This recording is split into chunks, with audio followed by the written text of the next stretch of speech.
Hey everybody, it's Ken, and I am so excited to have AJ Osborne on. AJ, what's going on? How's it going, man? Doing good. Good. So I'm just going to rip the Band-Aid off. Like, you were paralyzed, you got fired by corporate, and now you're financially free. A wild, wild story where real estate actually saved your bacon. So let's kind of start with, you've always been entrepreneurial. That's been clear. But let's kind of start with, you got paralyzed and then you got fired while you were paralyzed, and really real estate saved your butt. So let's jump right in on the story.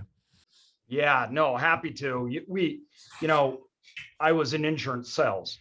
I started to get really worried about how do I get out of this? And how do I achieve my goals? I made a lot of money, but I had to really work to make that money. And if I couldn't work, then I couldn't make money. So I started to really get investing in real estate in self-storage. And so me and my dad started to invest in self-storage. It started out as a side thing and then it started going more and more and more. And I was working for big corporate America, and out of the blue, I became paralyzed. It was literally 1 minute I was totally fine.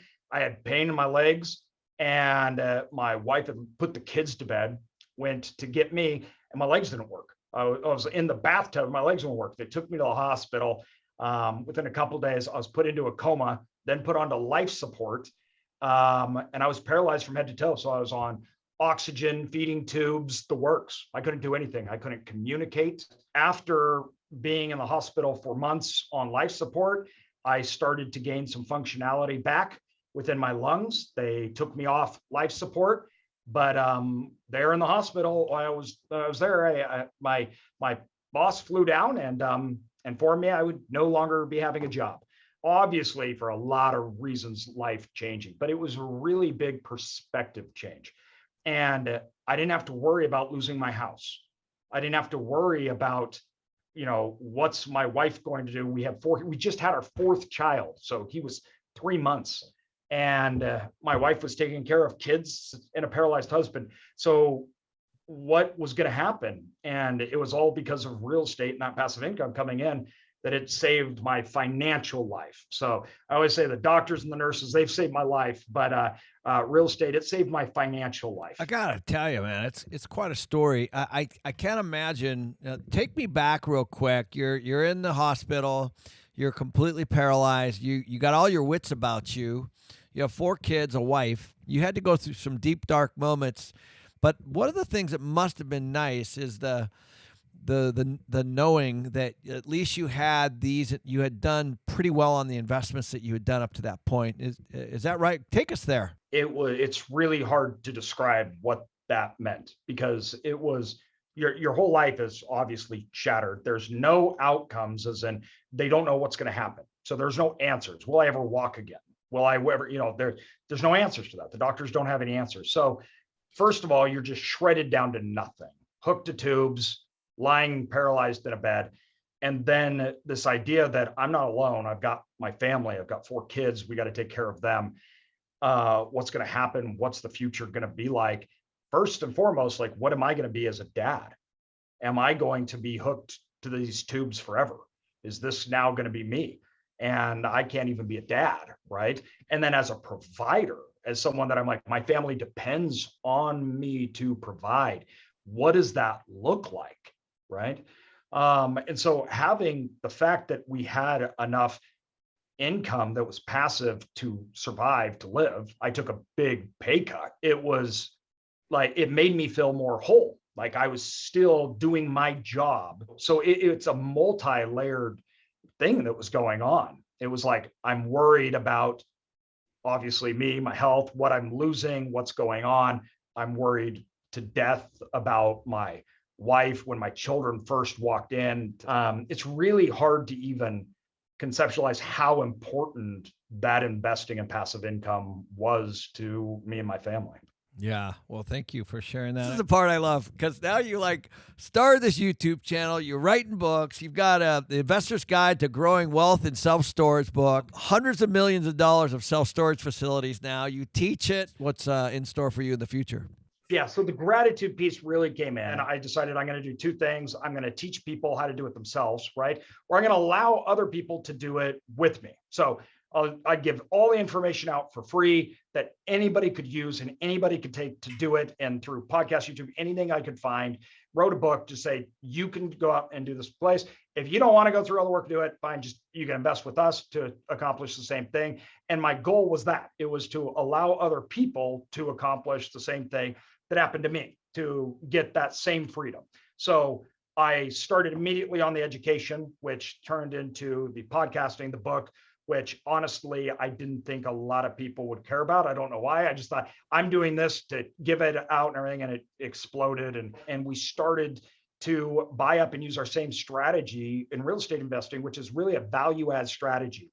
And the value add strategy of buying underperforming assets and turning them around principally through operations, principally through using things that we view more in the business world to create higher yield on that asset than is originally embedded into the asset. So focus on that operations, not so much on the capital expenditures or even the big stuff that we need to do to change it or anything else, and really look at maximizing that yield. And that brought us towards everything like converting a bankrupt super Kmart into storage facilities and buying office buildings to turn them into storage facilities.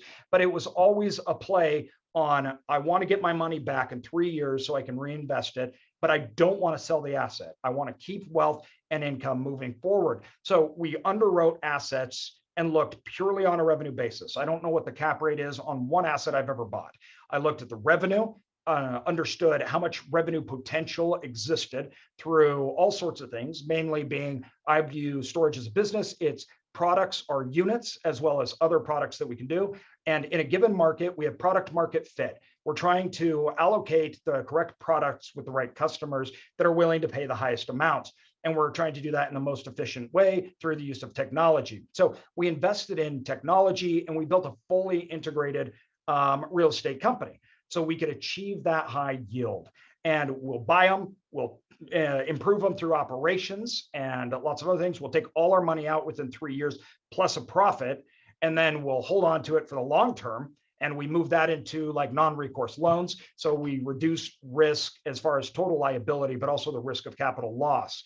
And then from there, as that asset continues to improve, we can refinance again later down the road, but we don't need to lose that wealth creation tool. And especially in environments like we're in today, we're really not all about that. I mean, it's not that we won't ever sell, but that's just not our mode of operation. You had a clear defined path for 3 years for you or your investors. So I agree with you, but with the goal of keeping the real estate.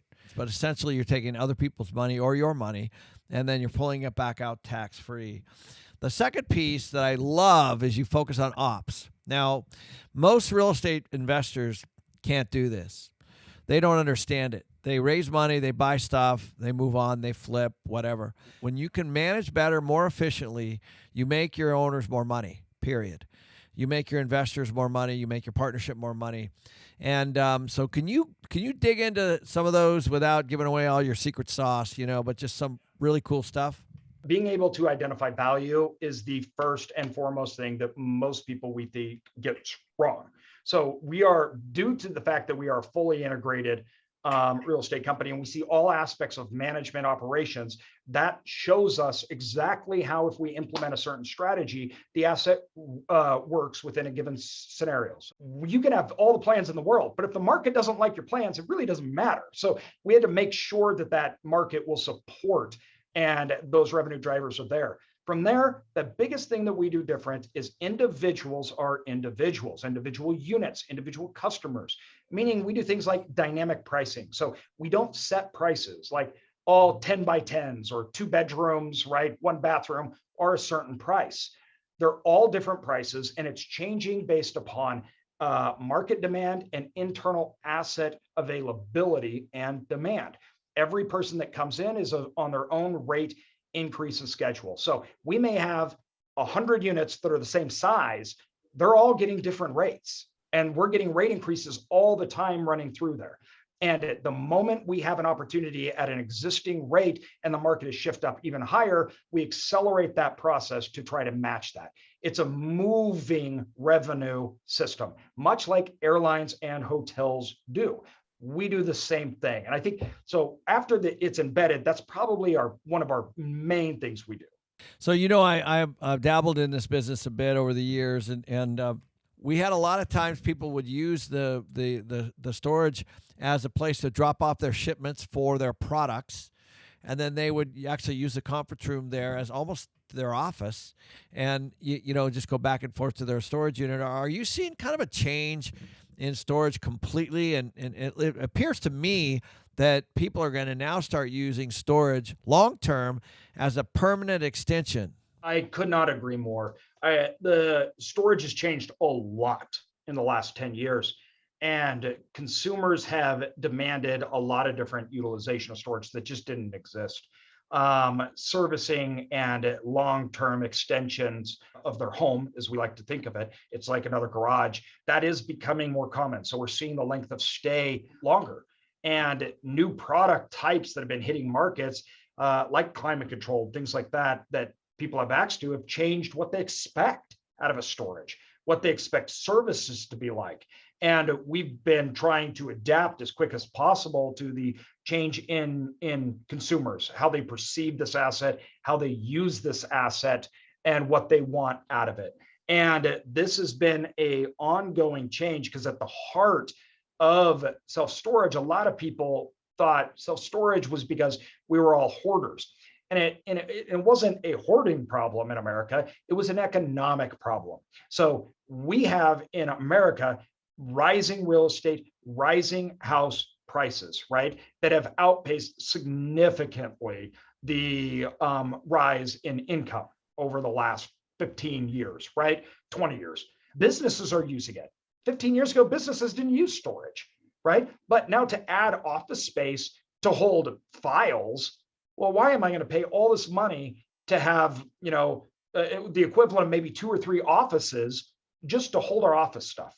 That's a really poor use of our business capital that we could invest into human capital or whatever it is our business is doing to maximize our revenue, as opposed to hold what we need on file and things like that. So the cost and rise in real estate has changed the way businesses and individuals think and act, along with regulation.